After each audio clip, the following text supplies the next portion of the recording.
Internet! Hello, you lovelies, and welcome to Koicast. I'm a Bostonian who loves pop culture, comic books, and most people. Here we are today over the powers of the internet. I am enjoying that I'm trying new iPad technology out, and it's zooming all around my face, and Jake is trying to not be distracted by it in the same time that I am. I am sitting in my living room, and Jake is sitting in his in New York, and this is the third time we've attempted this. How you doing today, Jake? I'm doing fine, Matt Damon, and occasionally It's so Brad good. Pitt.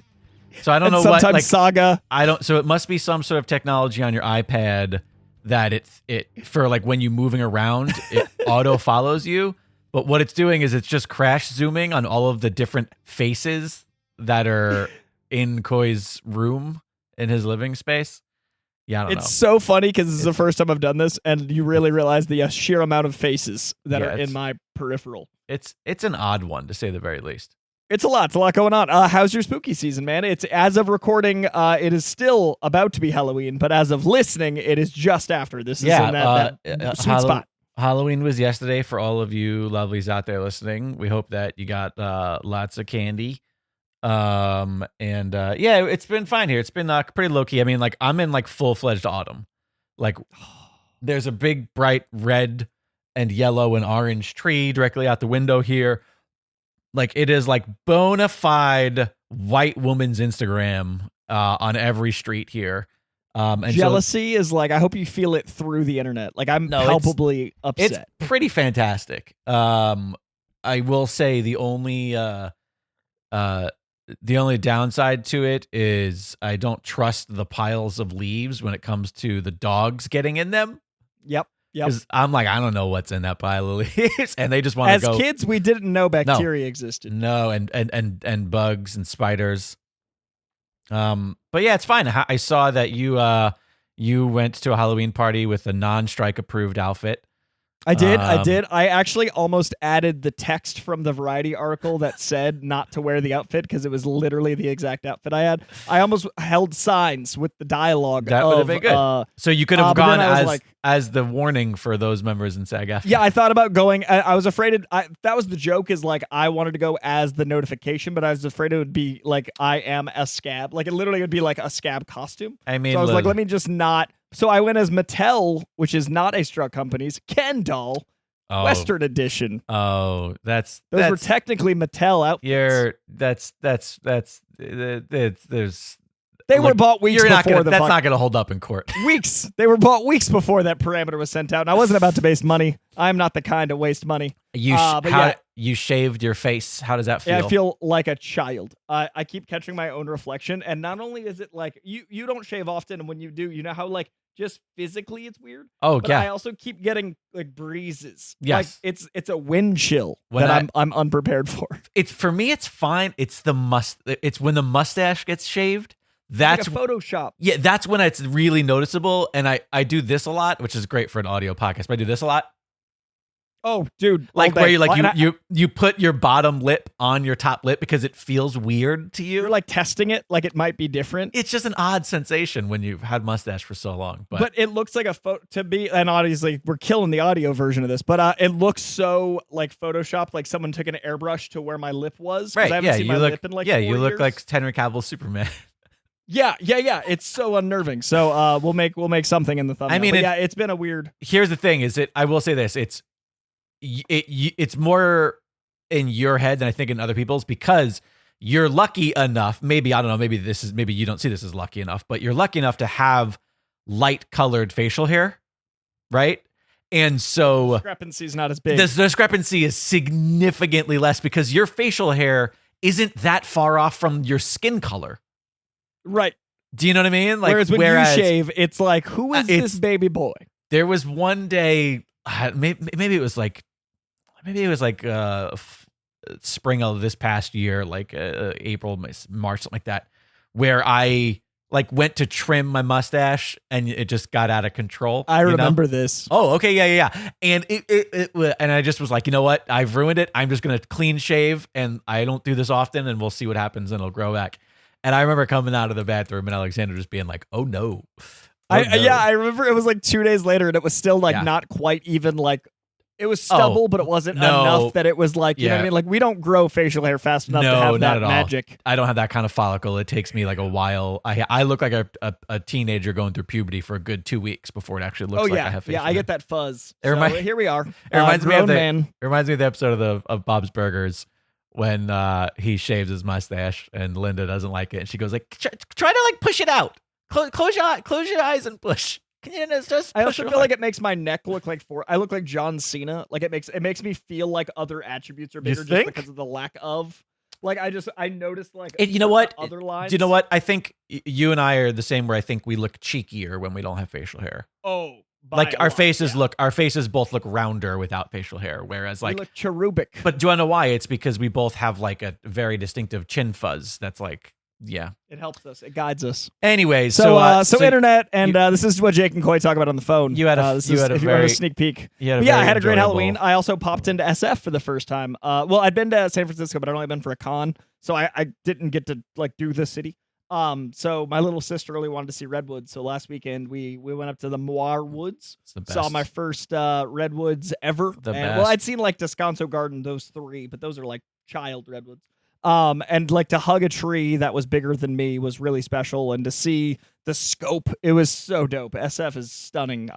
It made me miss seasons almost as much as your tree descriptor just now. I really miss seasons. Yeah. That's where we're hoping to get married, somewhere up in that area. Not all the way up in San Francisco, but somewhere like Sequoia, Redwoody, somewhere that's not in one of the state parks or the national parks, because it's too expensive, and there's minimum or maximums, like very low maximums. Like you can only have like 30 people at your wedding if you're getting married there, because of like keeping everything green and low impact and all that nonsense. But somewhere in the vicinity is kind of the hope. Dude, it's so stunning. I get it. The older I get, the more like nature inclined I am. Like for the first time, I think ever, I'm thinking that I won't have a house in LA forever. Like I'm actually like. I always thought I'd have a place here and then escape somewhere else. Now I'm thinking I might have a place here to like as a hub, not as the main hub.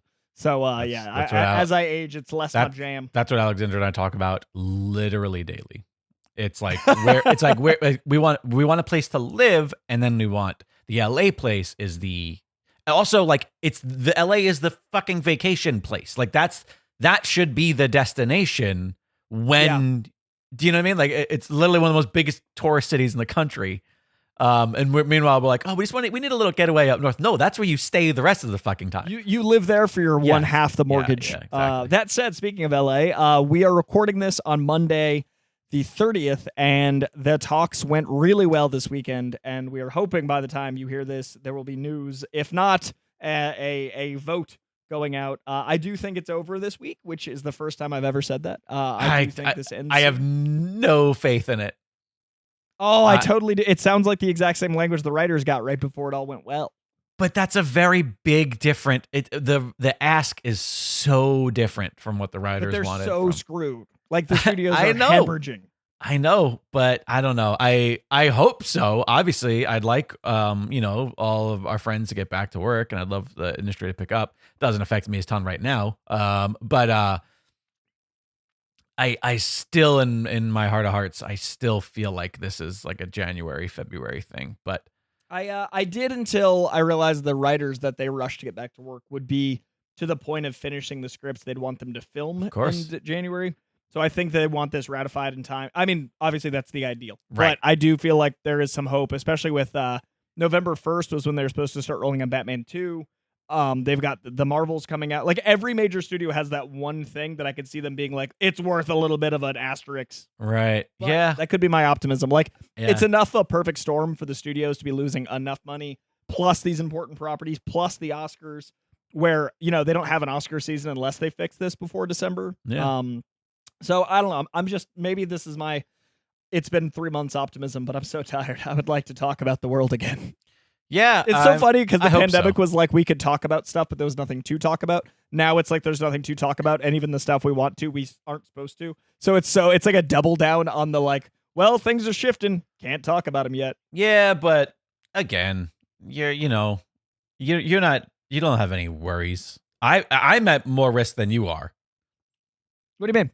as far as like just being in bad graces with SAG-AFTRA. Oh, yeah. Well, I mean, like I, had been a SAG actor. I left on good terms. Yeah, but so I want to come back on good terms. Like if I do, sure. a certain movie that I want to do the sequel of that I'm supposed to do, and whenever that gets back to go, and I don't want it to be a fight for him, like to be like, well, I cast this guy. Ooh. Well, so I mean, it's a tricky juggle because like it's not a forever. Like I don't have any intention of going back to acting, but if Marvel wanted me to play like a news reporter as a cameo, I'd be like, shit, did I ruin that by dressing as Ken? Sure. But there's a little asterisk there, just no, I think plus I'm a union boy. If it's any consolation, you ruined it just by being who you are. Oh, that's true. I say cunt on Twitter too much. That's already it's not. It has nothing to do with. It has nothing to do. It wasn't with a one-time incident. It's a bullshit. lifestyle choice. Yeah, absolutely. But yeah, speaking of Halloween and all the chaos we're into, I thought it'd be fun to discuss Halloween movies, but with a specific caveat. I got into a debate which turned into a Twitter poll. My little sister thinks that a certain Halloween movie is a Christmas movie, and 53% of people agreed with me, and 47% of people agreed with her. So I posit to you, Jake, Nightmare Before Christmas. Christmas movie or Halloween movie? It's a Christmas movie because it's a Halloween movie. It takes place at Christmas. It takes place in the world of Halloween. It doesn't matter. If your argument is that Iron Man 3 is a Christmas movie, the only reason it's a superhero movie first. It takes place or is it just a Halloween movie because it's a bunch of people in costumes? But it's a superhero genre film. Like it's a Halloween genre film. I get what you're saying. If you watch a movie in Chinese and it's about them studying the Western culture, it wouldn't be a Western film. It'd be a Chinese film. No, not if it. Okay, first off, that is such a reach. That is an apples and oranges Halloween situation. Town people are in this case the Chinese. Yeah, but it takes place Western Christmas culture. It takes place at Christmas. It's during the Christmas season. That's about the people discovering Christmas out of their own pocket of Halloween basis. Yeah, like, exactly. You Halloween just said it. It's about discovering tone. Christmas. But it's about them not being able to succeed at it. Like them not appropriating Christmas. So they weren't able to colonize Christmas. Most Christmas movies about people failing at Christmas. It's generally that is the trope of generally Christmas the movies. crux of all Christmas movies. I mean I like the answer. Obviously, both is what most people said. Yeah, I didn't give them that option on the poll. I will say this: I had a feeling that was your thought, and so obviously I'm going to be antagonistic because that's what I like. I mean, to naturally. Do. But when I watched this last year ish with Alexandra, we talked about it on the Patreon only pod. I think we both might have come to the conclusion that it's the best Thanksgiving movie. That's what it is. That's the real answer. It's a Thanksgiving movie because it bridges the gap between your seasons. It carries it's the CVS aisle that doesn't exist. Yes, it carries you from Halloween to Christmas. But I thought it'd be interesting to discuss, like, so that's what makes a Christmas movie in a little bit of a, like, okay, it takes place at Christmas. It's got them discovering and failing at Christmas. But what makes a Halloween movie? Yeah. Then? So what makes a good Halloween movie? And so now I think a lot of these things are actually like things that you will check off on Nightmare Before Christmas. Okay. So I think what makes a good Halloween movie, the very first thing is, in order to truly embrace the spirit of Halloween, it has to be a good inspiration of costumes for real life Halloween. I agree. It needs to be, as the kids would say, memeable, but like it needs to have those identifiable things. Absolutely. So like a really good Halloween movie, you and I both really like a movie. You love it. I like it a lot. And we both watched it recently in a couple of days. We'll talk about it on the Patreon only pod this week. If you're not a patron, become a patron.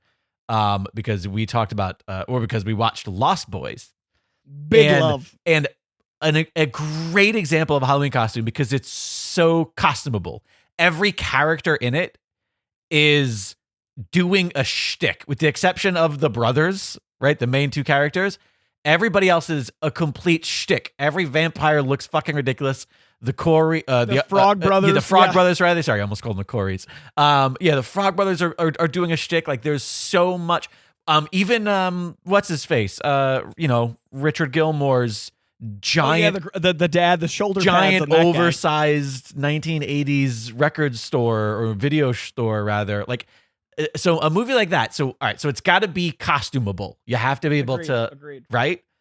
It has to be a little spooky. I was gonna say mine is spooky setting, whether it's time, place, vibe. Like it needs a setting of spooky because I'm rewatching The Finchers, and that's a stretch of spooky. But it's like I wouldn't say those are Halloween movies, but I would say that is an ingredient his movies have. Some of them that also Halloween movies need to have to be heightened.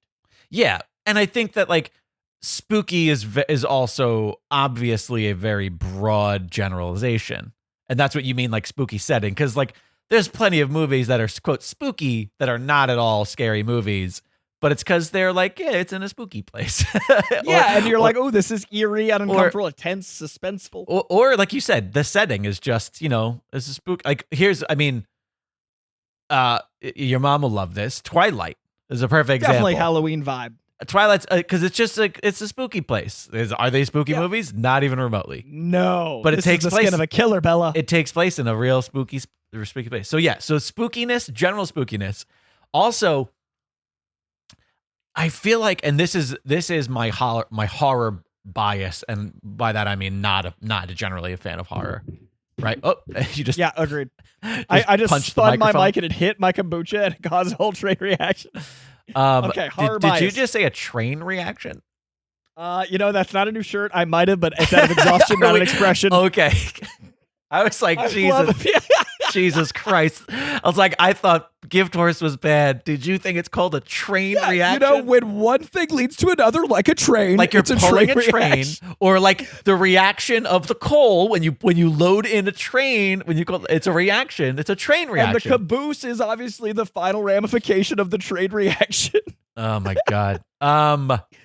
You and I should not be allowed to talk into microphones. No. And I also, someone else, this girl, speaking of our awesome audience, I got tagged by a number of Koicast listeners. This girl on TikTok was doing like a parenting vid with her 3-year-old, and her little kid came up with like apparently like horribly dirty hands that ended up being the worst case scenario. But she thought it was very sweet that her daughter wanted attention. So she said, and I quote, "Well, I wasn't going to punch a gift horse in the mouth." And I was like, there are dozens of us. Dozens. Yeah. There are dozens of you. Koicast listeners pulling in clutch, finding me other gift horse punchers. Anyways, what was the train of thought before I got the train reaction thought? We got lost on? The chain of thought was horror movies. Yes, obviously, but what was I talking about? Actually, that would be a funny shirt, train reaction and chain of thought. Yes. And like have a train of reacting and a chain of thinking. That's what I was saying. So it works. Despite the fact that I'm not a horror person, I think for me, what makes a great horror movie is there has to be a little bit of either camp or joy in whatever element it is, even if it's horror. Scream, Cabin in the Woods. Yes, Cabin in the Woods is a great example. Scream is an okay example. I just wish those movies it's a were slasher, better. but with joy. Yeah, so the like original I know it's not as much your thing as mine, Right. but I think that allows it to be a pleasant watch. The Faculty, Final Destination. Right. Oh God, I haven't watched Faculty in a while. Dude, it's so good. We're doing that and that tonight in The Crow. No, today's the 30th. Today's The Crow. We have a whole I always watch The Crow and Devil's I was gonna try to do the same, but we'll see. Alexandra's work has been problematic. She's in like full-fledged chaos season, and so that's why we don't really get. We didn't get to do anything for Halloween, and I'm like, I mean, obviously, like we'll partake in the joys of the day as much as possible. But anyways, back to Halloween movies. Yes, so I feel like for me there is a little bit of that, but then there are some exceptions. But it might be because as long as you have enough of the other ingredients, because I really think that's it. I think like it's got to be costumable, something that you can celebrate. It's got to be, or it doesn't have to be. It can be. It has to have push it over the edge. It has to have at least a majority of these ingredients. That's how this is positioned, right? Costumable, spooky in either setting or theme, right? It has to have a little bit of camp or joy. And then the last one, of course, taking place on Halloween or around Halloween. With Halloween-centric characters. Yes, because you brought the Crow into this. And like, yes, The Crow is a great Halloween movie because it's about It's literally about Halloween. And while it's not necessarily super joyous, one could argue it's campy, but I don't think it was of the era. It might be sometimes unintentionally campy. But I think it has enough of the other things checked off that it tips the scales for being like a really good Halloween movie. And then there are other movies I think people love as Halloween movies. And I feel like they only check off like one or two of the list. And they don't, and then it becomes just a personal thing. That's just like their right. Which I also love about the season is there's so much personal elevation of that season for you. Right. And like for me, right after Halloween ends, it's rom-com season. Like November 2nd rolls around and I'm knee deep in like whatever John Cusack joint. Like it's gonna be rom-com over here. Yeah, I mean literally like fall in New York plus romance equals come on now. Yeah, that's everything. And then that gets me right into Christmas. Like there's not really a Thanksgiving except for, Nightmare Before Christmas. But otherwise trains, planes, and automobiles. I mean, obviously that's fair. That's the Thanksgiving. Eli Roth's upcoming Thanksgiving. But I feel like what else? You know what else? Another great. So here's an example of a good Bridger movie. What was it called? I think it was called The Oath. The horror comedy with Ike Barinholtz and I know what you're talking about. Yeah. Yes, I think it's called The Oath. Yeah, it came out 2018. Tiffany Haddish, Ike Barinholtz, and it is essentially it takes place on Thanksgiving. Okay. But it is a dark comedy. It's a political satire as well. But like that's a good example because that is, even though it doesn't take place on Halloween, it's I think a good Halloween movie because at this point we're all in the spirit of the fall. Yeah. Right. And so even though it's like, all right, Halloween was a few weeks ago and this is about Thanksgiving, I think that despite being on Thanksgiving, more of a Halloween movie than a Thanksgiving movie. I'm into that. That's exciting. Also, I like that idea as a bridge movie. Because I do think a Thanksgiving movie, I feel like there's a little like it's not a Thanksgiving movie if it's a horror movie, unless it's about like the first Thanksgivings. unless you're telling like about the pilgrims, a historical, horror show about the birth of our nation, then yes, obviously. But speaking of Thanksgiving movies and horror movies and this season's spooky movies, because I do love the vibe of this movie. I watched one of our a buddy of our movies last night. You've seen The Black Phone, right? No, I have yet to watch Black Phone yet. Okay, no. Well, it just got announced yesterday. The little bit of news I will say, because it will apply to this season in 2 years, The Black Phone officially gets a sequel coming out in 2025. Nice. So I love The Black Phone. Yeah. It's probably my new must-watch of the season, newest. Yeah, it's not something that I purposely avoided. It's, we've talked about this a ton on this show. Like when I have a list of the movies that I'm looking to get at, like I always pick those last. Like those are always the ones you've got comedies and joy to have. It's hard to opt for darkness. And sometimes I watch it and I go, God, it was the best fucking movie. I want to watch more movies like this. But then I just don't. It's hard, especially when you're like dealing with life, to add darkness to the world. Sure. Like I kind of double down in this holiday because I don't genuinely want this. So when I know that, I try to go like, okay, I'm gonna watch 10 of them. Right. But even then, I go like Lost Boys over fucking horror. Like it's just like I prefer happiness. All right, but let's see though. Black Phone, very costumable. You've created this perfect that icon mask, so good. Yeah, okay. Even the costume, even the that's very much a slasher built for what we're describing. Right. Spooky setting and or whatever. What time of year does it take place? Fall. That right there is enough. I think it's summer going into fall, but I think it's very much like leaves falling. So it might not have camp or joy, but that's okay because it succeeds at all the other things. Yes, which is essential for, I think it's like you got to hit 2 out of 5. And if they hit them heavy, it's a classic. And then 4 out of 5 is like, even a bad movie's going to feel right. Right. Absolutely. Also in brief news, Christopher McQuarrie, this is one I wrote down for you because I know you love the first 2 as much as I do. We're officially getting work done on Sicario 3. All the actors that want to come back, and McQuarrie is working on the script. So Sicario 3 looks to be happening, which excites me a great deal. That is a movie that is spooky only because of ramifications. And then last bit of news, Five Nights at Freddy's is now the second most profitable opening weekend for a video game movie ever, behind only Super Mario. Wow. It cleared like $130 million on a $20 million budget. Was it? I mean, I feel like it's just probably because of the strike, but like there were like no horror movies coming out this month. At least I noticed. Yeah. Maybe they were, but this was like the only. Generally around this time of year, there's like 1 or 2 movies where they go, "Hey, this Halloween, go and see the blah blah blah." But like, this was the only movie that I feel like was advertised and was like, I think a lot of the big horror studios have been trying to move them to summer, and then like weirdly, I don't know why Disney didn't put out Haunted Mansion now because it made like $7. But they put out, Haunted Mansion in the thick of the most competitive season. I think and this is just my opinion, but I think the horror movie industry keeps trying to prove itself, which it should. to be But summer I blockbusters. think the studios, and then the studios are like, Right. oh, that last one did well, move it to the summer. I'm like, no, the reason it's doing good is the audience wants it when they're seeing it. Stop moving the third Conjuring. Like, why is Annabelle coming out in May? Like, make it Right. take your season back. And then, like, still have the credibility, like, earn the credibility through talk show host appearances, like, maybe awards nominations. Moving it to the summer doesn't get you credibility. It gets you competition. So I've always found it weird that, like, now that horror movies are getting more and more credibility, they keep leaving October behind. Yeah. I feel like that was pretty common, like in the 90s when like the summer blockbuster was still a real bona fide thing before it just became superhero movies, I feel like. And I feel like genre content in general kind of took over that 5-month window. Right. But now it's like even more compartmentalized of Oscar season, November. Like the year feels very much like the seasons of the weather. Yeah, I was trying to think of like big horror movies that are like more noteworthy of recent years, and none of them come out. Even Black Phone came out in June. Yeah, and like Get Out was in like February when that came out. Years. I know I'm dating that, Us but like came out in the summer. Right. I mean, Nope came out in the summer. It was advertised like a summer movie. Right. Like I really think they should reclaim October. Yeah, that's not a bad point.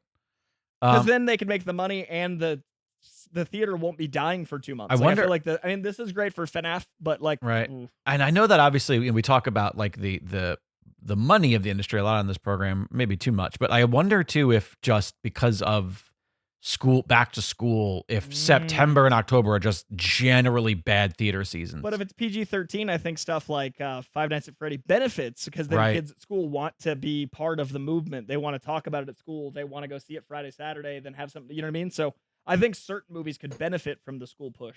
Right. Yeah. Because Five Nights at Freddy's is all the like young people. Yeah. So well, I think, and again, like based on a video game series, which I don't think is as. I was surprised actually when I heard they were making a movie.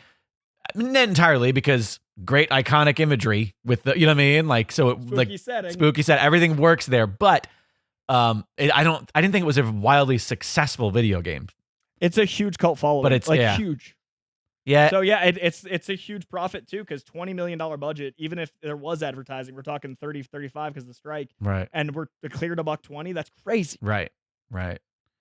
So, I mean, I'm excited for movies like that to get their due. I hope it teaches studios, like, again, I think the lessons that were learned from Barbie were the wrong lessons. I hope the lessons learned from this aren't the wrong lessons, where it's like, all right, we need toy movies and we need more video game movies. Like, no. You need mid-budget movies, and you need to appeal to a loyal fan base if you're going to do an IP. Like, stop learning the wrong lessons, Suits. Right.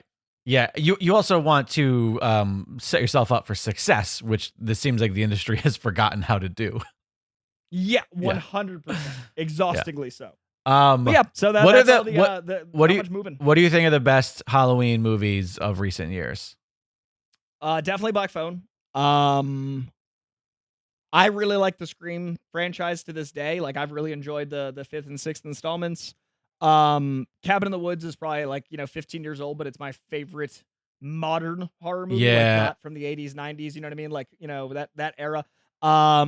What else has come out? Like, do you have one? Modern. I'm having a hard time thinking of things that aren't I think there's a lot of decent good ones recently. Comedy. Yeah, I mean, listen, the Adam Sandler movie, which was like a return to form. Hubie Halloween, right? Hubie Halloween. That movie, that is like a perfect, stupid, campy comedy horror.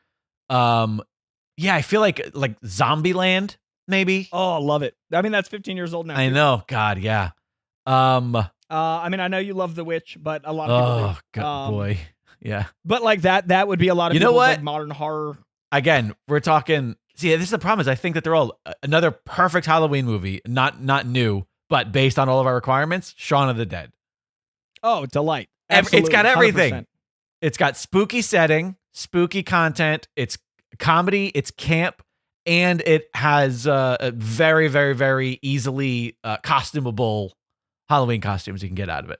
You know what else I think is a bonus? When it's quotable. If you can say a line from it, and then that like makes you want to watch it. I think that allows Right. any holiday to have like an iconic like stronghold. Right.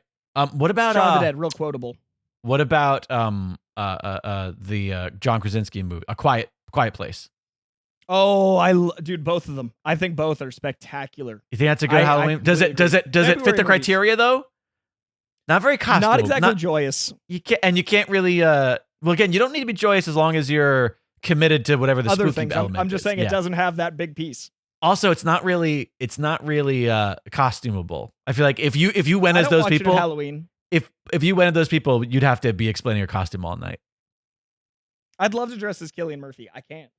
Like Right. it's not like I love that character, but that's not going to benefit me. I think that's why like I don't think to watch that at Halloween, but when I want to watch a good movie, I have thought of it. You know what? That actually proves our point. Great. I got good Halloween movies. What do you got? Every single Batman movie since Nolan's first. Oh, yes. All absolutely. Halloween movies. 100%. They 100%. Actually, I mean, between the costumes, between the settings, between the stories, between, that's... The Batman opens on Halloween. Yeah, absolutely. Those are all incredible. I would also posit, and this is a leap, but it's got joy, it's got costumable characters, it's got memorable stuff, and at times it is spooky, but existentially, everything everywhere all at once.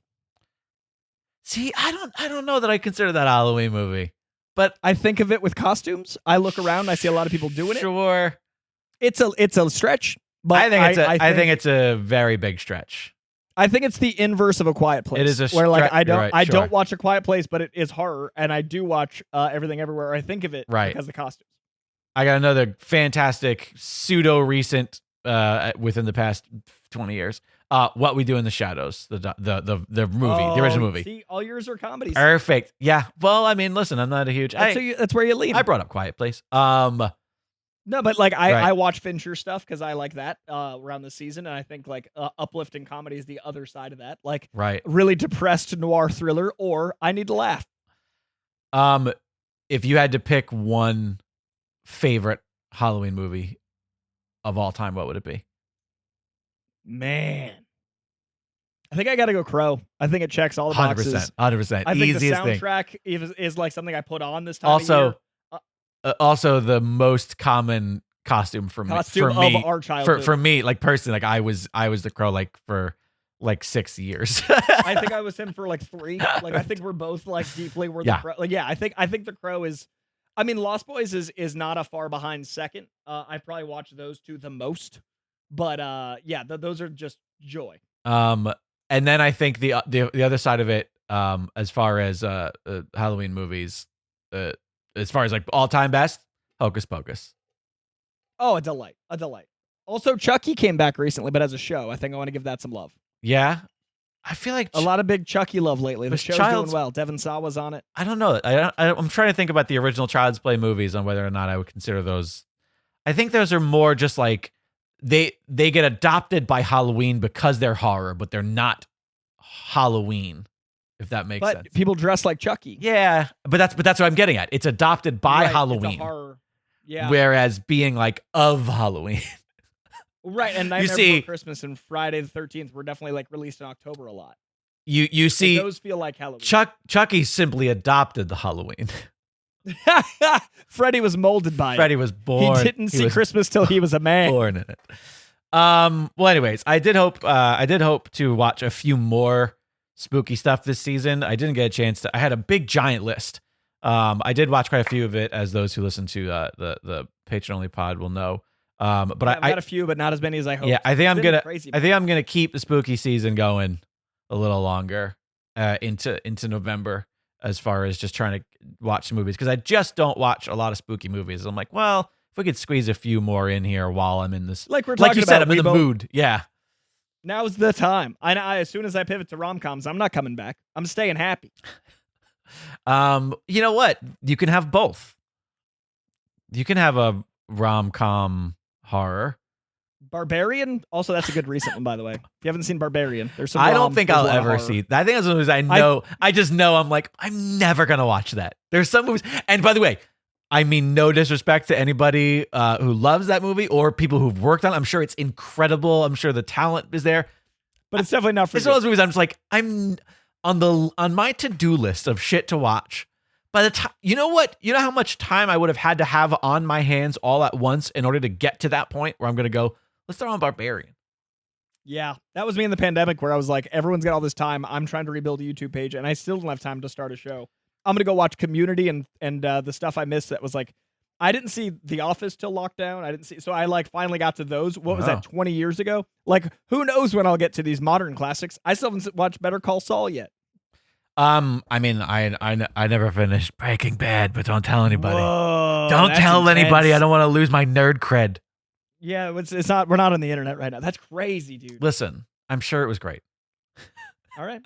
Oh, also, I know the ending of it. Like it came from hard. that era where if you didn't watch it, you couldn't not hear about it. I think it's gotten a little. Yeah. I've complained about this for years, but I think it's gotten even a little easier nowadays with certain stuff. But it might just be because I have just kind of taken a step back off of social media, and that might be why I feel like it's easier. But I knew everything that there ever was. Also, when you go too long without seeing it, everything else in pop culture references it. Like I had with The Godfather. For Christ's sakes, one of my favorite non-scripted, one of my favorite reality shows of all time is Mythbusters. And they did a whole episode where they're like, all right, let's talk about the ending of Breaking Bad and whether or not this is possible. And I was like, all right, well, I guess now I know how this. Well, I guess I know how that ends. I also want to give some love, and this is like, practically a direct promotion, but we both love it too much to not give it some love. So pardon me, SAG. I'm saying something. This is editorial, so I'm giving it some love and affection. It is, as of recording, the 30th, but you're hearing this in the 1st. In 2 days from your ear holes getting this, Invincible drops season 2. It's coming. Oh shit, I didn't know that. Oh, I'm excited. It snuck up on me, so I wanted to let you know because I just realized a review popped up while we were on this. Nice. It's this weekend, so now we know what we're doing. So much stuff on TV. Yeah, that's one of the things I didn't want to get biased. So Invincible season 2 drops November 3rd. That is the only bit of promo I'm going to be doing. But it's a comic. I'm so excited. Well, I do believe spooky season can be as much as you want it to be. I know people that celebrate it year round. I think I'm with Jake. I'll be diving in at least a couple weeks into November, getting the spooky list accomplished. Yeah. But once it's rom-com season, that's when Jake and I thrive, and we'll have a lot to talk about. Do you want to see what the hotline has in store for us today? Oh, before we do, yes. I want to give some love. I was thinking of rom-coms, and I was thinking I've never seen an iconic one, and I'll be watching it probably as soon as I'm done spooky season in honor of the one and only. The great Matthew Perry passed away this week. I've never seen Fools Rush In, and it feels like a perfect way to celebrate him. That is a great one.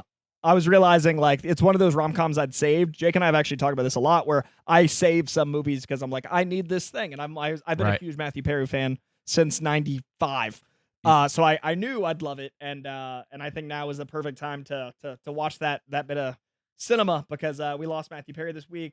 Reports are coming out that it looks like he had a cardiac arrest, which led to his drowning. And I hate to say it, but I'm really glad because of his very public fight with sobriety that people aren't attaching any of that I've seen to his passing, which I don't know if I've ever seen that with a celebrity. Well, I love that he's. I have seen it, like I've seen people like even in the Discord being like, oh, drugs are a bitch. And I'm like, no, I don't think it had anything to do with any of that. Oh, fuck, I think people are jumping there, but I think the reality is like they explicitly said there was nothing found on the premise. And he was alone. Yes. And then but I'm glad the reports are coming out quicker. I know sometimes like Heath, when Heath passed away, it took 2 weeks for toxicology to come out. And by then the narrative had been written. Yep. So I'm really glad toxicology is not out, but all the coroner's reports are coming out very quickly. And I think the internet, like that 12-hour window now, I'm glad they're attacking the rumors and because his life was dedicated to sobriety. And I think it's really important that the thing he wanted to be remembered for wasn't just friends. And there's some really beautiful letters he wrote. Obviously his book is about that and really wonderful, but he literally turned the mansion he bought with friends' money into a free rehab facility for men in Malibu. Yeah, so it's incredible. If you want to think about Matthew Perry, think about people in your life that are struggling, think about people in your life that, whether it's mental health, physical health, toxic, abuses to any sort of foreign body in their body, just, think of someone to love today, and make them laugh. And I think Matthew Perry did so much for the world in reshaping comedy, reshaping how he wrote sarcasm, Yeah. what sitcom characters could be. But then after he was done there, he kept going with good shit and made the world better by helping others. So do something good today and think of Matthew Perry. You know what? Speaking of Matthew Perry, there's a show that was one of my favorites when it was on air. And I feel like it didn't get nearly as much love. It was in that era when fucking NBC was not giving anything a chance, and they were just The Odd Couple. No, that was great too. And don't get me wrong, Thomas Lennon's one of my all-time favorite people. This seemed like your exact that thing. was fine, but it was unexceptional. It was just like it was what you expected. It was a very funny show. But there's a show called Go On that is so good, and it stars Matthew Perry. It's like an American precursor to Afterlife, where it's him grieving the loss of his wife, who he still sees and speaks to, a la the father in 6 Feet Under, right? Like where she just like is around, even though, and he is in a group about people dealing with loss and grief, and it's so like painfully funny. It's just, I mean, Matthew Perry, I think because of the addiction and because of the problems, like didn't get to truly flex. I know you can argue he's literally on the biggest sitcom of all time, but didn't really get to flex just how funny he was in every setting. Because I think I agree. Friends was, when you see him with Sorkin and stuff, yeah, like West Wing and totally, totally, or even like in like the movie with Bruce Willis, Whole Nine Yards, yeah, like but it's called Go On. I'm wondering if it's on Peacock. I'm gonna pull it up right now and see if Peacock. Because that one I don't talk about every celebrity death because you know it's not quite that show, but he was so formative to my childhood. And we Alexandra and I, when we started our this process of trying to get all of our stuff packed, get some stuff in storage, and when we're sorting out our plan for our trip here out east, we couldn't like handle watching anything. Like all of our shows got put on pause. We didn't watch because it was just like we didn't have the emotional capacity or mental capacity to like sit down and like dive into something because we had too much work to do and too much stress. And so we just put on Friends episode 1, and we're on season 6 now. Because it's just like that. It's that sort of thing where they're friends. I mean, yeah, we started. God, when did all this nonsense start with us? August 11th, I think, is when we made the decision to leave. So you figure it's now August, September to October. It's almost 2.5, almost 3 months. Yeah. And one of the primary driving factors of the past 3 months of our lives was Friends. Just because it was like we started it when we didn't want to put on anything that we had to commit to, and the irony is that you can't not commit to it because it's just that damn. Oh my god, it's just that damn good. And I the narrative that Friends isn't as good as you think it is. It's always been something that bothered me because anything getting popular gets turned on. But man, that show is so good. So I don't see Go On Peacock, which is absolutely considering that I'm wondering where you could watch it. Oh, it says it's available on Vudu for free. That's interesting. Maybe it's available on like the Vudu's free service with commercials. Well, wherever it is, try to find it. Yeah, it says Vudu for free and on Amazon Prime Video for like $1 episode. But yeah, it looks like it's available on Vudu, which is great. Hell yeah. It's really, really good. And it's one of those shows that just got slept on because they just bailed on it, Yeah. And he's really, really funny. He plays like a sports radio guy, right? And he is like he's hell bent in his ways. He's miserable. It's not, again, it's a funnier, well, not funnier. It's a more light version of Ricky Gervais and Afterlife of that, just sort of like, fuck everything. I don't care anymore. And it's Matthew Perry. So yeah, check that out. It's great. Try to find it. But yeah, much love to Matthew Perry and his friends and family. Yeah, thinking about them. Horrible. And let's get into some hotline calls. All right, let's see what we got. Hello again, Coy and Jake. This is Doug from Pittsburgh, or Darth Vadad on Discord.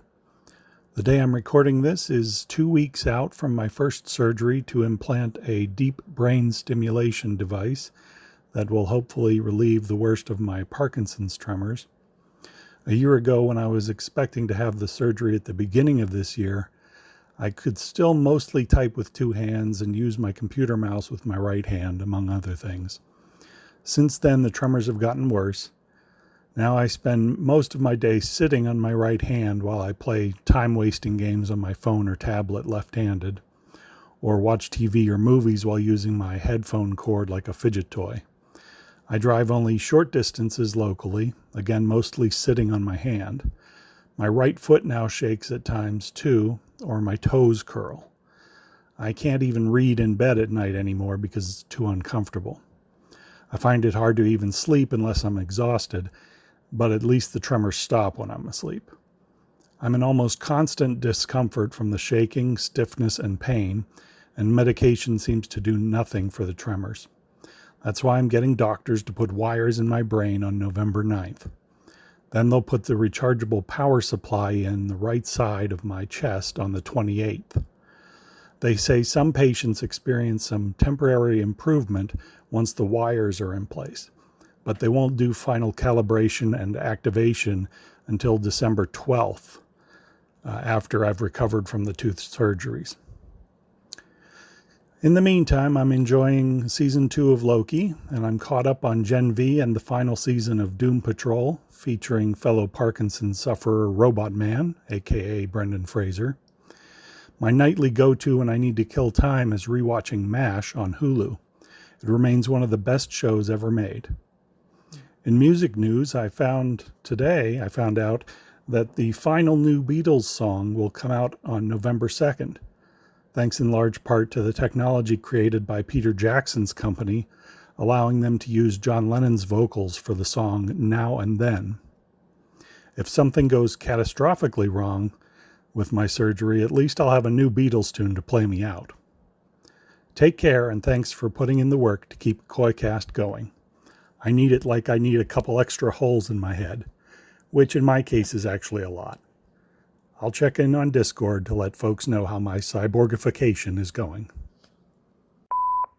Doug, that is it's quite a message there. Yeah, we're really sorry to hear that things have gotten worse with the tremors. It's I've never heard of that needing to sit on your right hand, sit on a hand. I guess that's only it's just a way of helping stabilize. You'll have to elaborate on what that exactly does for you. Do that in the Discord because I'm curious about that, Doug.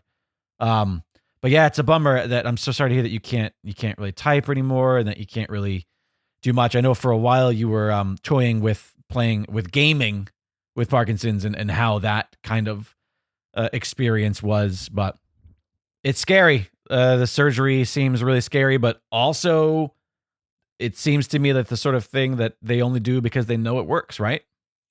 I also, man, I just got to give some love to your worldview. Like, I really appreciate the fact that, you've got this daunting thing and the way you're looking at it, because that's all we can do is, kind of roll with the punches we're given. So I just want to thank you for calling in and sharing some optimism in an impossibly trying time, and that you're finding things that you find joy in, and also that you're able to navigate the weight of it while not ignoring it, but looking at positive things, because that's all, I think that's all we should do as people is try to find the bright side of stuff while navigating the world's weight. So you are a prime example of that. So I really, really appreciate you calling in and sharing how you're doing that. And definitely let us know after the 9th. And also, I literally don't understand the Beatles because I wasn't exposed to them until a certain point. So I want to hear you tell me how that song was for you, because I'll never be able to hear it in the way that you're going to experience it. So give me a song review, because I'm stoked for you, man. So we said on December 12th is when they calibrate everything, because you have to heal first from the surgeries. So it's like he's like he's going into the thing like Ultron, trying you know what I mean, like, get all and then on December 12th he'll arise as Vision. Yeah, he needs to get like activated. The Soul Stone will enter him. We need December 12th. Here's the thing: is that he because of his YouTube and whatnot. Obviously, he's gone. Loved by us as Darth Vadad, Vader. And that is sort of the self-fulfilling prophecy because of Darth Vader having all the wire, like needing that. I was going to say he really needs like a good nickname. He's got one, but he kind of already is. He's already got like a cyborg element Exactly. to his moniker. It makes it tough. We can't top that. It makes it tough for us to like add to it. But I will say, so I don't even know if the Ultron thing is as relevant as he's just evolving to his Charizard form as Darth Vadad. But listen, he's not evil. He's very, very sweet, and he loves his daughter. The benevolent Vader is Darth Vadad. Yes. Well, anyways, thank you so much for the update. We love you so much. We wish you all the best. Keep on watching all them great shows and letting us know what to skip and what not to skip. I feel like he's like I'm doing a lot of watching right now, and I'm like, well, great. Let me know whether or not Gen V is worth it. That's what. Oh, dude, it's so good. That's what I try to do with reading all the comics I read on my Patreon. Is like just avoid these books. Right. I read 70, so you guys can read 20. Right. It is a way to get you to read books, but it's also I'll be the filter. So Vadad, do the same for us. Right. If you like the boys, you'll like Gen V, and I'd love to hear his take on it because it's a very Generation Z show, but it doesn't feel kitschy. It feels very intentional. I'm really curious what his take is. Right on. Well, once again, we got some more hotlines. We love you. Yeah. Before I want to preface this one, where we got a hotline call here from our old pal, the Mass Llama, and the audio quality is really rough, but you can make out what he's saying. Coy, I don't know. You might have a hard time because you're hearing it through my Zoom. Okay. But I will reiterate what he said afterwards. But I apologize. But also, Mass Llama, get your shit together. Alrighty. Hey, Coy. Hey, producer Jake. This is Mass Llama of the Legendary Fighting Federation. And Gordon Lightfoot, I can't even get this right.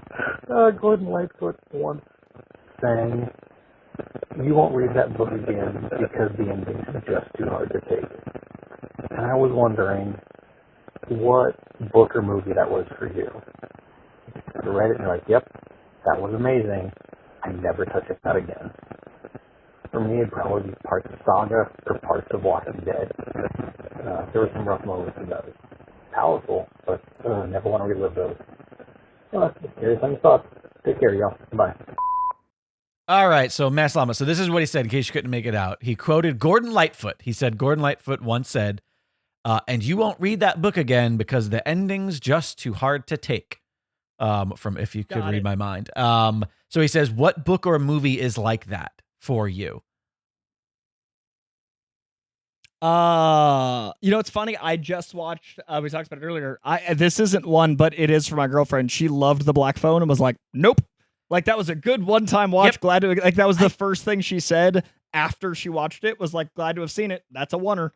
So that's a very good recent example for some. Trying to think of for me, because I definitely have them. For me, it's all The Godfather. Oh, interesting.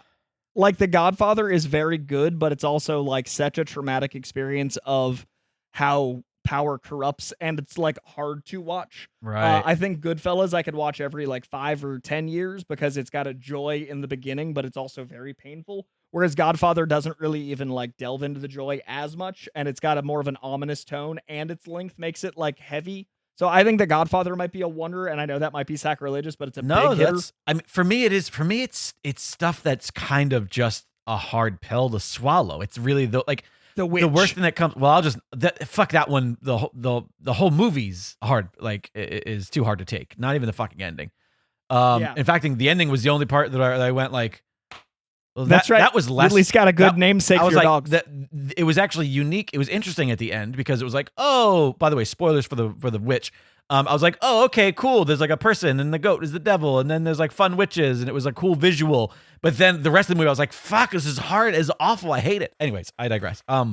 But this is really serious. This is very, very, very serious. But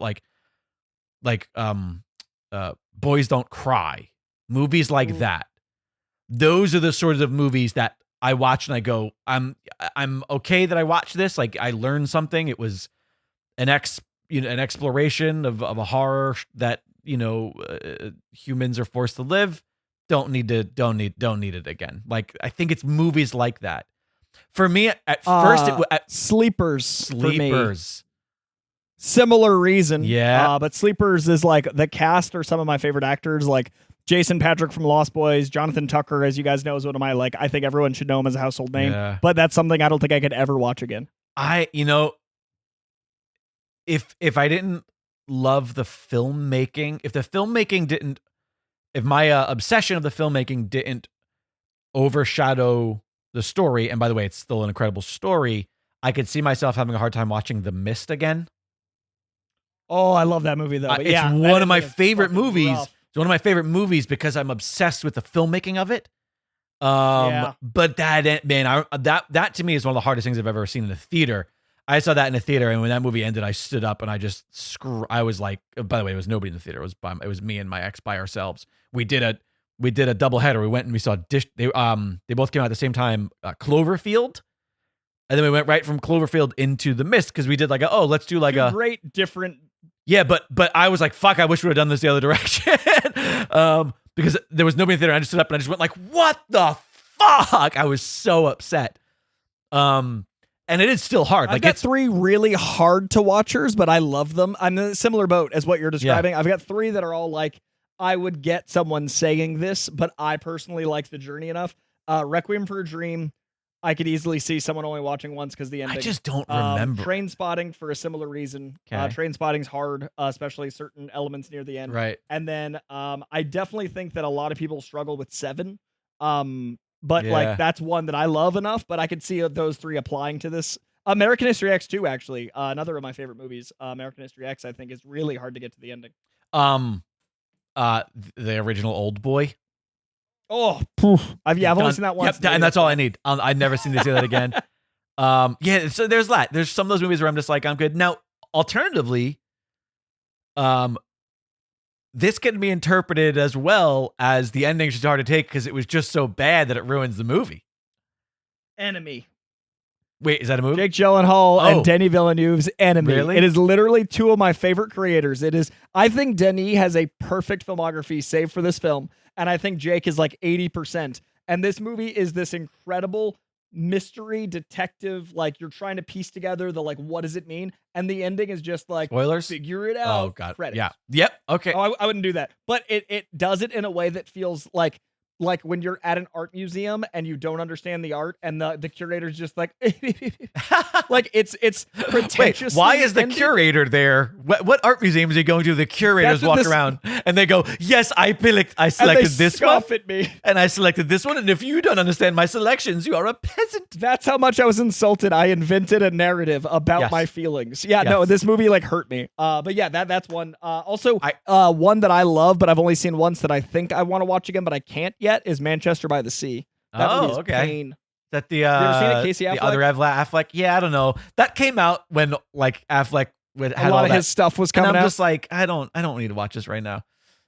He shows up in Oppenheimer like a boogeyman, and I'm like, yo, Nolan, are you playing on public perception with your cast? Like it literally was like this guy, and then they like play his voice first, and then they cut to his face, and it was like a jump scare. And I was like, are they literally it? There's 2 moments in that movie that I think Nolan is much more of a meta-modernist than he alludes to being, because like they literally have Casey Affleck as a boogeyman figure, which he's not a physical manifestation of. And then they have this moment where they drop like a historical figure at the end of the movie, like a Marvel villain. Like it's a fascinating thing where it's like Oppenheimer is this well-crafted like art house film, and then there's 2 moments where I'm like, yo, Nolan's like, he's in. He understands like what the public wants, and that I think he's like, I made Batmans. Yeah, I still made the Batmans. All right, mine is Moon. Oh, I love. That's a great Moon one. is one of my favorite movies of all time. For the first 97% of it, like that's because the thing about Moon is that the ending is so swift and abrupt and bad and in my opinion awful that I agree. Actually, I don't rewatch Moon. The movie is so fucking perfect. It's so good and exciting and thrilling and gripping, and the character is great. Everything about it is so awesome.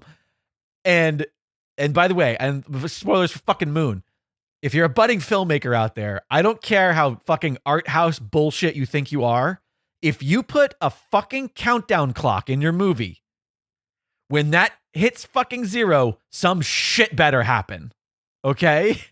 Because if you're just Chekhov's clock is a son of a bitch. If you're counting down to a bad ending, if like this is, hey, when this comes down, nothing good is going to happen and you're going to be dissatisfied, and you're gonna go home, then you're fucking failing. Anyways, yeah, but Moon. We'll still talk about it. And your Twitter handle being man-made Moon, Duncan Jones. No. You've made other stuff since, and I like the endings more. Yeah, not a fan. I got one last one, Okay. and it's kind of the inverse though. It's a movie that starts and stays so rough I can only ever watch it once. So it's not quite the assignment, but it's the ending you're describing of torture throughout, and that's I'm only ever gonna watch Uncut Gems the times I've seen it. I've seen Uncut Gems I twice. still haven't seen it. It is agony. Wait, you said you've seen it twice already, though.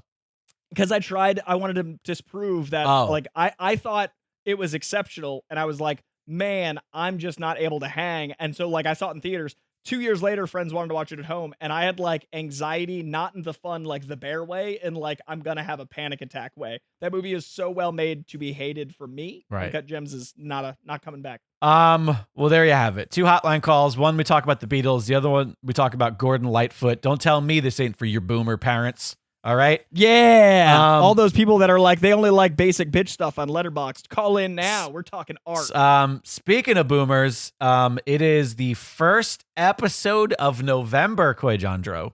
Cha-cha-cha. It's time to unpunch somebody. It is time to select our official November Unpunchable Gift Horse of the month. If you don't know, I can't tell if my imagery is like pulling back from a punch, blocking a punch, or punching everyone else. Like when I picture this moment, I've got 3 different modes I go into. I just want to let the patrons know. Okay. I might be imaginarily punching you or blocking your punches. No, I think or pulling back. No, I think the people that are one is unpunchable. They're unpunchable. So the rest are punchable. Yeah. But it's just that the one that are unpunchable, it's sort of like off limits. He's invincible, like the character. Or no. It's that like they are of such prestige that none would even conceive. I like that. Of like punching that. them. They're like Tom Hanks. Thank you. Yes. I think he's the only man I can't imagine anyone. Has Tom Hanks ever been punched in a movie before? He was can't- probably I can't punched in picture Captain Phillips. I'm sure someone hit him at something. Or like bosom buddies. Right. Yeah. Oh, sure. But yeah, I can't picture Tom Hanks. Okay. Anyways, if you don't know what this is, well, then you're missing out. You got to head on over to patreon.com/Koicast, in which you can support this fantastic little program, and you can become a Gift Horse tiered patron. Each and every month, we put all of the eligible Gift Horse tiered patrons into the Wheel O Names that I have pulled up right here, which is just a website, a random name generator. And we spin this wheel, pick our winner, and each and every month the winner gets to have their name up in lights in the Discord, the clout of being the Unpunchable Gift Horse of the month. Plus, you get to select something for Koi and I to seek out and watch, to talk about on the patron-only pod, as well as you get a item from the shop. There are some new items in the shop. We got to talk about how this affects the Gift Horse picks. There are now phone cases, high quality, tough cases. Oh. That's the brand, Tough Case. Really great cases. They're the kind that have the hard exterior, but then the softer interior. They're the kind that I like. And by the way, everything in the shop is stuff that I buy for myself that I go, I like this. Those are now also eligible as your free thing from the shop if you win. We also have hoodies, brand new hoodies available in the shop. Oh, that's fancy. Now, we can't do the hoodies. There's got to be a line. The way this will work, I'm not going to explain this every time we do this. I'm going to explain it once, and then all the winners will just get this in an email. But I'll explain it to you because I'm sure you're listening. You go, well, how does that work? Essentially, you'll get the amount that you would get of a generally the most expensive item, which is a t-shirt. You'll get that amount off towards a hoodie purchase if you so decide on getting a hoodie. That's very reasonable. Right. So it's we're still gonna say in the advertisements for this that the Gift Horse gets a free item of their choosing from the shop. I feel like the asterisk is fair. We understand from this point on there will be an unspoken asterisk when we say that. Don't try to sue us. It's a silly game we play on a silly podcast we do for silly people. We're trying to be nice. Trying to give something back. But before we get to even picking that, I want to talk a little bit about the shop and the hoodies because there is a brand new design that I am so thrilled about in the shop right now.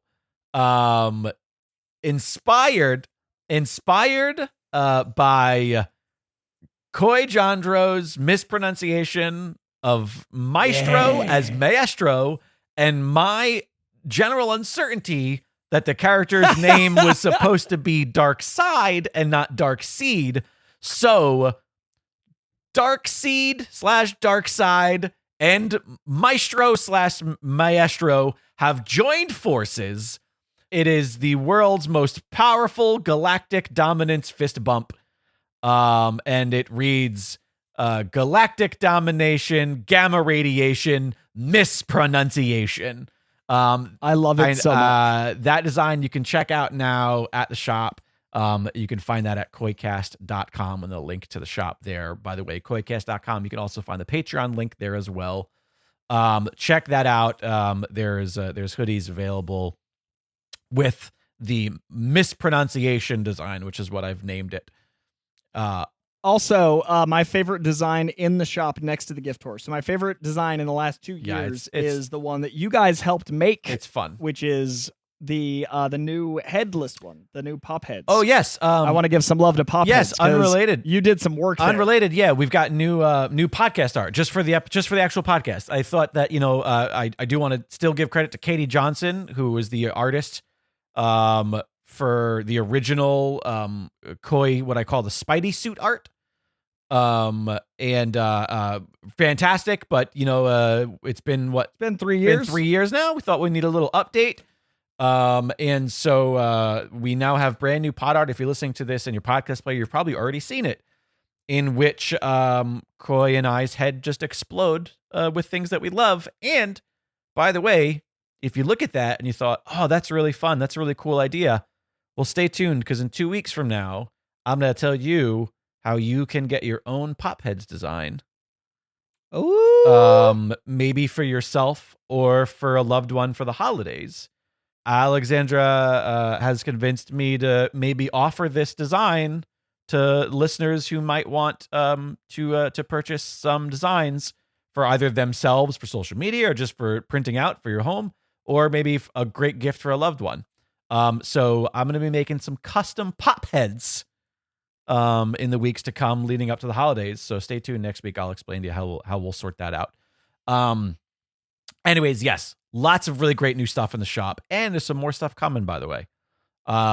There's currently we've got some new shirts. We've got the KoiCast 5 times design, featuring the brand new KoiCast word mark, which is a really cool looking shirt. We've got the classic Spidey tee designs. We still have the trailer shirts, which no matter which team you're on, whether you've watched the trailer 200 times or you've never seen a single trailer, there's a shirt in there for you. You can pick a team. And then, of course, the mispronunciation design. Lots of really good stuff there. Yeah, check it out. Check that out just in time for not only the cold, but the holiday season as well. You can also put that stuff on your list and be like, hey, buy me the shirt from this website. Send the link to those who are doing Christmas shopping for you. December 10th. I know this is really early, but December 10th, by the way, is the Christmas deadline to have stuff shipping wise delivered. But all right. So all that to say, someone is about to get one of those items. Let's do it to it. It is time for the official Unpunchable Gift Horse of the month for the month of November. That wheel is a spinning. And the official Unpunchable Gift Horse of the month, oh, it's right on the edge. Is it going to tip? Is Robin West Parker, friend of the pod. Robin West Parker. Oh, it barely was right on the edge there, and it tipped. Robin, the Unpunchable Gift Horse of the month for the month of November. Keep an eye out on your email. We'll tell you how to claim your winnings. Let's see. Let me add it to the list here.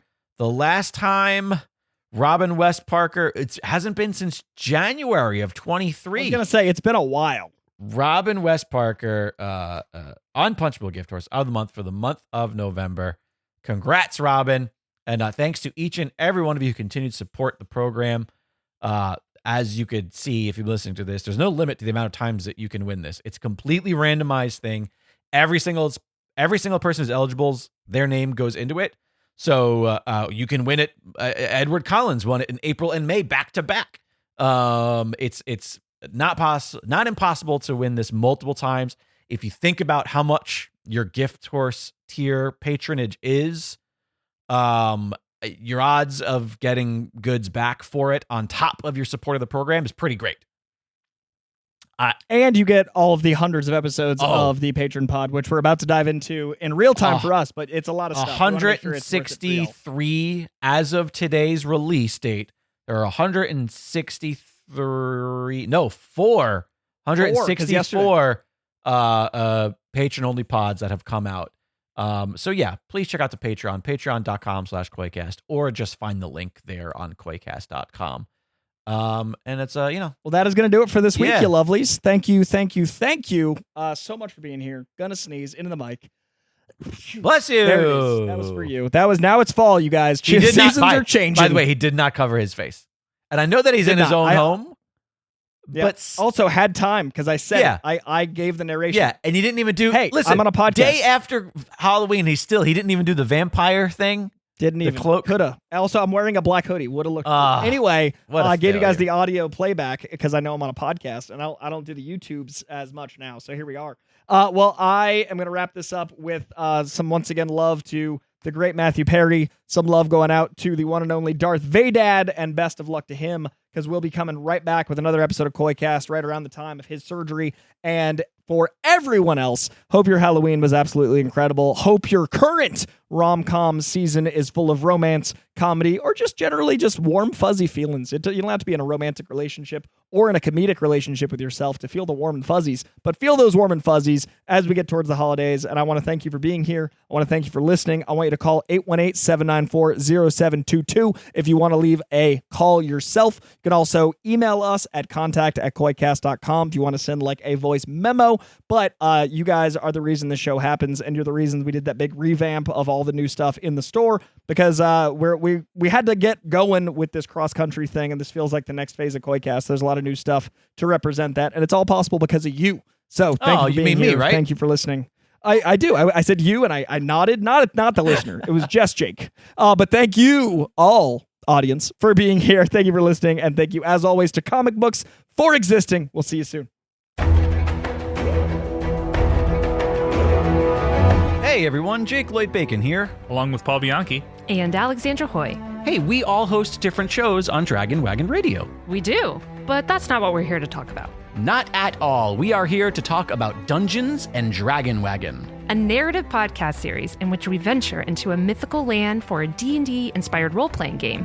Alexandra and I are joined by Matt Hinksman and a very special guest of quest for each chapter of an epic saga in which we must take on the roles of half-orcs, dark elves, and more as we fight our way through a fantastical land of peril, drama, and often hilarity. All of which is controlled by me, the Dungeon Master, and the players' chance rolls of the die. And our show is for everyone. Even if you know nothing about D&D or role-playing games, we've got you covered. That's right. Our game sessions are highly edited, easy to follow, sound designed from top to bottom, and completely immersive. Yeah, our episodes sound more like a well-produced radio drama than an RPG show. So what are you waiting for? Join the adventure on Dungeons and Dragon Wagon at dndwpod.com or wherever you find great podcasts.